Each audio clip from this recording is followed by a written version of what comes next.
কি অবদান রাখতে পারবেন? হ্যাঁ, যারা আছে তারাই তো কিছু করতে পারে না, শুধু নিজের স্বার্থ উপরেই হচ্ছে তাদের, এছাড়া কিছুই হয় না, কিছুই হয় না। আরও খারাপের দিকে যাচ্ছে। নবী সাল্লাল্লাহু ভবিষ্যৎবাণীর বাস্তবায়ন, আগামী দিন যা আসছে আরও খারাপ আসছে। এটা হচ্ছে নবী সাল্লাল্লাহু আলাইহি ওয়াসাল্লামের হাদিসের ভবিষ্যৎবাণী। আপনি এটা কখনো আশা করতে পারেন না, ইল্লা মাশাআল্লাহ, যখন ঈসা আলাইহিস সালামের যুগ কাছে আসবে আর ইমাম মেহেদী আসবে তখনকার কথা ভিন্ন। বাকি আগামী যত দিন আসছে, বিগত সময়কালে যারা এসেছিল তাদের চেয়ে খারাপ অবস্থা আসছে যে কোনো ক্ষেত্রে। আল্লাহ হেফাজত করুন। তো আর একটি ফজিলত, মসজিদে যদি বসে থাকেন, ওয়াল মালায়েকাতু তাকুল্লু, ফেরেশতা বলতে থাকেন আল্লাহ মাগফির লাহু ওয়ারহামু, হে আল্লাহ তাকে মাফ করে দাও, যে মসজিদে বসে আছে নামাজের আশায়। ওয়ারহামহু, তার উপর রহম করো, দয়া করো। কে দোয়া করে? মাগফিরাত এবং রহমতের দোয়া করে। মা লাম ইয়াকুম মিন সালাতে, যতক্ষণ পর্যন্ত সে মসজিদ থেকে আপনি দাঁড়িয়ে যাননি, মানে চলে যাননি, মসজিদের বাইরে চলে যান, তাহলে এই ফজিলত হারিয়ে ফেলবেন আপনি। আও ইহুদিস, অথবা মসজিদে বসে আছেন কিন্তু আপনার উযু নষ্ট হয়ে গেছে। তাহলে উযু নষ্ট হলে তো নামাজ পড়তে পারছেন না। তাহলে মসজিদে যদি নেকির আশে বসে থাকেন, যেন নফল নামাজে আমি নেকি পেতে থাকি, মাগরিব থেকে এশা বা এক ওয়াক্ত থেকে আর এক ওয়াক্ত, বা এই সময়টাই আরও আধা ঘন্টা 40 মিনিট বাকি আছে একামত হইতে, আমি আগে থেকে মসজিদে ঢুকে পড়েছি, তাহলে উজু করে বসতে হয় বা উজু বসতে হয়। উজু নষ্ট হয়েছে, তার সাথে সাথে যেন উজু করে এসে বসেন। বিনা উজুতে বসে মসজিদে গল্প করছেন, গঠনমূলক গল্প করছেন, দিনের কথা বলছেন, তাহলে এই নেকিটা পাবেন না, মানে ফেরেশতাদের দোয়া পাবেন না। ফেরেশতাদের দোয়ার জন্য মসজিদে উজু অবস্থায় বসে থাকতে হবে।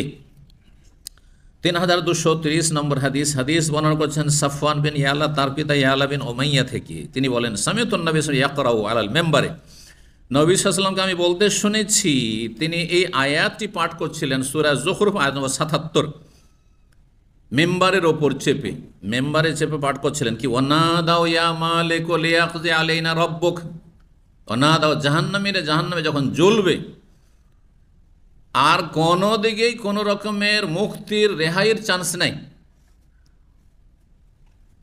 কোনো চান্স নেই, হলুদ চিরকাল থাকো, চিৎকার করে ডাকবে। আসামিরা যদি জেলখানাতে চিৎকার করে তো কিছু প্রহরী চলে আসবে, ব্যাপার কি দেখি, হ্যাঁ দেখি, তাই না, কি সমস্যা। যদি দেখা যায় যে এক রোগীকে, এক আসামিকে হাসপাতাল নিতে হবে তাড়াতাড়ি, তাহলে তাকে নিয়ে যাবে। কিন্তু জাহান্নাম থেকে অমাহম বে খারেজিন মিনান নার, জাহান্নাম থেকে বের হইতে পারবে না, কোনো চান্স নেই।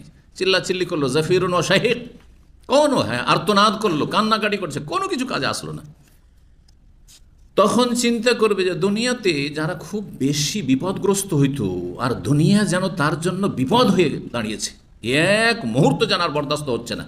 তখন মানুষ কি আকাঙ্ক্ষা করে? মরণের আকাঙ্ক্ষা করে। কিসের আকাঙ্ক্ষা করে? মরণের আকাঙ্ক্ষা করে। তখন যে আর পারছি না, বরদাস্ত করতে পারছি, বরদাস্ত বাইরে। ভালো মানুষ অনেক সময় মরণের আকাঙ্ক্ষা করে যে দুনিয়ার চাইতে এখন আখেরাত যদি আল্লাহ ভালো হয়। এই জন্য আল্লাহ দোয়া শিখেছেন। আমি যেহেতু জানি না, আপনি জানেন না, যদিও যতই বিপদগ্রস্ত হন না কেন, যতই কষ্টে থাকেন না কেন, বিশেষ একটি দোয়া রয়েছে, আল্লাহ আমি জানি না, যদি আমার জন্য বেঁচে থাকা ভালো হয় তো বাঁচিয়ে রাখো, আর যদি মরে যাওয়া ভালো হয়, এটা আমার জন্য কল্যাণকর, এই বিপদের চাইতে ভালো হচ্ছে মরে যাওয়া, তাহলে তুমি নিয়ে নাও। এতটা দোয়া করা যাবে। এই দোয়া কার মুখস্থ আছে? না হলে অন্তত বাংলা ভাষায় বললে তো দোয়া হয়ে গেল, কিন্তু এটা হচ্ছে দোয়ার সার কথা বা অর্থ। হ্যাঁ, আল্লাহুম্মা আহিয়ানি, সহিহ মুসলিমের হাদিস, মা কানাতিল হায়াতু খায়রাল্লি ওয়া তাওয়াফানি ইযা কানাতিল ওয়াফাতু খায়রাল্লি। নবী সাল্লাল্লাহু আলাইহি ওয়াসাল্লাম, লা ইয়াতামান্নায়ান্না আহাদুকুম আমুল মাউত, তোমাদের কোনো ব্যক্তি যেন মরণের আকাঙ্ক্ষা না করে। আল্লাহ যদি মরে যেতাম, আল্লাহ তুমি মরণ দিয়ে দাও, না, কখনো দোয়া করবেন না। হতে পারে যে এখন মরে যাওয়াটা আপনার জন্য ক্ষতিকর, আপনার স্ত্রী ছেলে মেয়েদের জন্য ক্ষতিকর, আপনার ভবিষ্যতের জন্য ক্ষতিকর, যে আপনি জাহান্নামে যেতে হবে এই অবস্থায় মরে গেলে, এখনো পাপের বোঝা নামেনি, তওবা হয়নি। আর কখনো কখনো মরণটা বেটার হইতে পারে, যে এরপরে আরো বড় ফিতনা আসছে, যে ফিতনা বাঁচতে পারবো, দাজ্জাল আসছে, তাহলে আল্লাহ এইটাই ভালো যে তার আগে চলে যায়, কারণ দাজ্জাল আসলে ইমান টিকাতে পারবো না। খুব কমই মানুষ আছে ইমান টিকাতে পারবে পৃথিবীর, ঠিক না? কোন যে ফিতনা কখন আসে। তো এই জন্য এই দোয়া করা ভালো, যেহেতু জানা নেই ভবিষ্যৎ সম্পর্কে। আর যারা বলছে আল্লাহ মরণ দাও, এটা জায়েজ নয়, নিষেধ করেছেন নবী সাল্লাল্লাহু আলাইহি ওয়াসাল্লাম।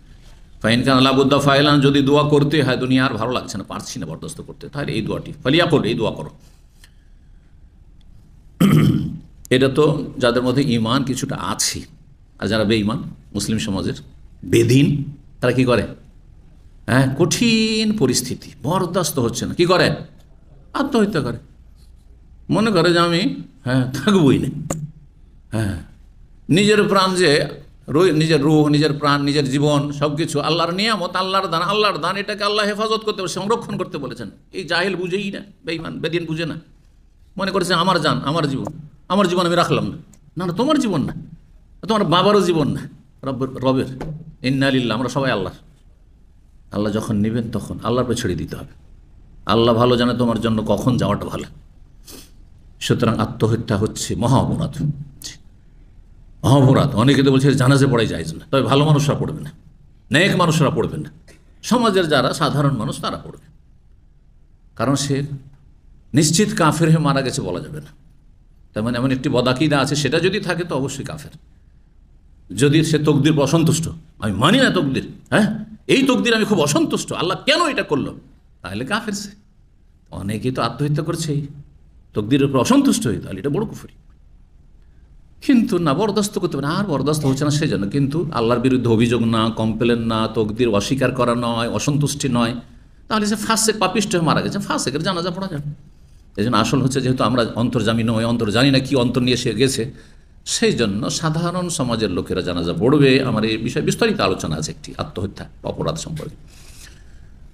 আর সমাজের আলেম ওলামা, পরহেজগার লোকেরা, মুত্তাকির লোকেরা, তারা জানাজা পড়বে না, যাতে করে দেশবাসী, এলাকাবাসীর জন্য শাসন হয়। আগামীতে যেন এই রকমের পদক্ষেপ কেউ নয়, হারাম পদক্ষেপ না, আত্মহত্যা না করে। কারণ আত্মহত্যা করলে কোনো আলেমে নামাজ পড়েনি জানাজা, কোনো তার দিনদার পরহেজগার আল্লাহ লোকেরা নামাজ পড়েনি, কোনো 5 ওয়াক্ত কায়েমে নামাজি লোকেরা নামাজ পড়েনি, সব সাধারণ লোকেরা কোনোরকম জানাজা পড়ে মাঠিয়ে দিয়েছে। শাস্তি মানুষ বুঝুক, তার পরিবারও বুঝুক, তার আত্মীয় স্বজন বুঝুক, তার দেশবাসী বুঝুক। এইরকম যারা একটু অশান্তি হইলেই বাঁচবো না, আত্মহত্যা করে ফেলবো, তারা সতর্ক সাবধান হয়।